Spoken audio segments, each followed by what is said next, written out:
The headline alone sounds almost absurd. Chinese generals trying to arrest Xi Jinping. A secret operation in a Beijing hotel. Uniforms moving in silence while the country goes through one of the deepest military purges in decades. It reads like a political thriller. But once you step past the shock value, the real question isn't whether the story is dramatic enough. It's whether it makes any sense at all. Since last autumn, at least 11 senior officers of the People's Liberation Army have been removed or arrested. That fact is real. It's documented. And it's precisely that backdrop that allowed an opposition Chinese outlet to launch what it framed as an explosive revelation, that a group of top generals attempted to detain Xi before being crushed by swift retaliation. Crisis at the top, they suggested. Power slipping. A leader under siege. What matters here is not just the rumor, but the timing. Xi Jinping is not loosening his grip on the military. He is tightening it. And that's where the narrative war begins. According to the version pushed by opposition media, the plot unfolded quietly in a Beijing hotel. Senior officers, allegedly alarmed by the direction of the country, moved to neutralize the president. For audiences eager to see cracks in the Chinese system, the story was irresistible. It offered heroes, villains, and the promise that the monolith was finally fracturing from within. But when you strip away the cinematic framing and start examining how power actually functions in China, the story begins to collapse. The Russian outlet Tsargrad picked up the claim, not to amplify it blindly, but to test it against what specialists know about Beijing's inner mechanics. 2 seasoned China analysts were consulted, and both started from an uncomfortable but necessary premise. Chinese internal politics remain opaque even to experts. Signals are limited, information is filtered, and certainty is rare. That uncertainty, however, does not mean anything is possible. One of those analysts, Kirill Kotkov, director of the Center for Far Eastern Studies, pointed out something many rumor hunters prefer to ignore. What is being sold as an attempted coup fits neatly into a process that began months ago. A large-scale purge inside the military, launched directly under Xi's authority, framed as a campaign of discipline and loyalty. In other words, this did not start from below. It started from the top. Kotkov argues that Beijing has been watching foreign precedents closely, particularly the chaos and institutional weaknesses exposed inside Russia's military structures. From China's perspective, the lesson was clear. Improvisation, corruption, and autonomous power centers inside the armed forces represent an existential risk. And risks of that magnitude are eliminated early, not negotiated with. From that angle, the arrests and removals are not signs of rebellion. They are preemptive strikes.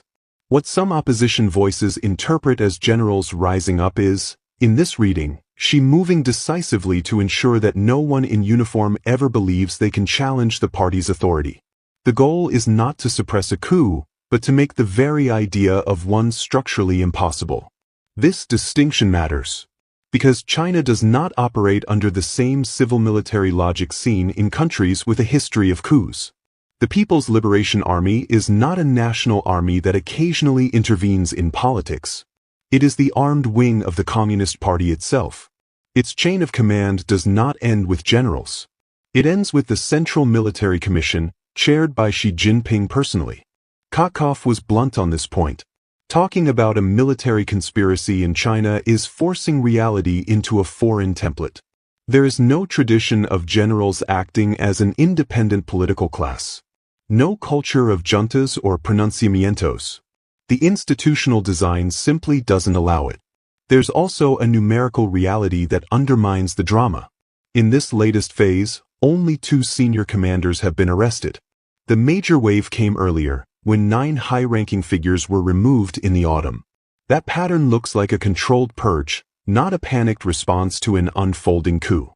Anyone expecting tanks rolling through Beijing is watching the wrong movie. The second expert consulted, political scientist Vasily Kashin, reinforced this skepticism. He noted that this is not the first time such stories have circulated. In fact, they follow a familiar rhythm. Whenever she disappears from public view for even a short period, rumors explode. A week without appearances becomes house arrest. A quiet schedule becomes power struggle. Cashin reminded audiences of 2022, when social media buzzed with claims that she had been detained. Diplomatic channels and subsequent public events quickly proved those rumors false. But the machinery that produces them never stopped. Here's a critical structural detail Cashin emphasized, one that tends to be absent from sensational headlines. No military commander, no matter how senior, can move armed units inside Beijing independently. The capital operates under an exceptional security regime. Any deployment requires authorization from the very body chaired by Xi himself. So if there were an actual attempt to detain the president, it would leave traces that are impossible to hide. Troop movements. Satellite imagery. Unusual activity around key units stationed near the capital. Abrupt disruptions in official schedules. None of that has appeared. What we have instead is a verified purge, ongoing since 2023, that extends beyond the military into the foreign policy apparatus. High-profile figures investigated. Careers ended overnight. A campaign officially framed as an assault on corruption and breaches of discipline, but clearly also about loyalty. Outside China, many analysts describe this as the most extensive military shakeup since Mao's era. From that perspective, chaos and consolidation can look similar depending on where you stand. For Xi's critics, every fallen general is evidence of rebellion. For Xi's allies, every removal is proof that the center still holds. Halfway through this story, it's worth pausing on a simple question. If you were watching this from the outside, without context, would you interpret purges as weakness, or as a leader clearing the board to rule without intermediaries? How you answer that probably says more about your expectations than about China itself. And I'm genuinely curious how you read it. There's another layer here that rarely gets discussed. When powerful officers are removed, fear spreads.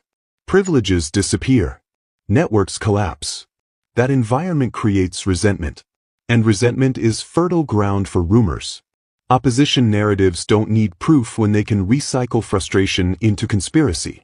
This is where the line between description and judgment quietly blurs. A purge can simultaneously be real, ruthless, and stabilizing. The absence of visible resistance doesn't mean harmony. It means control is working.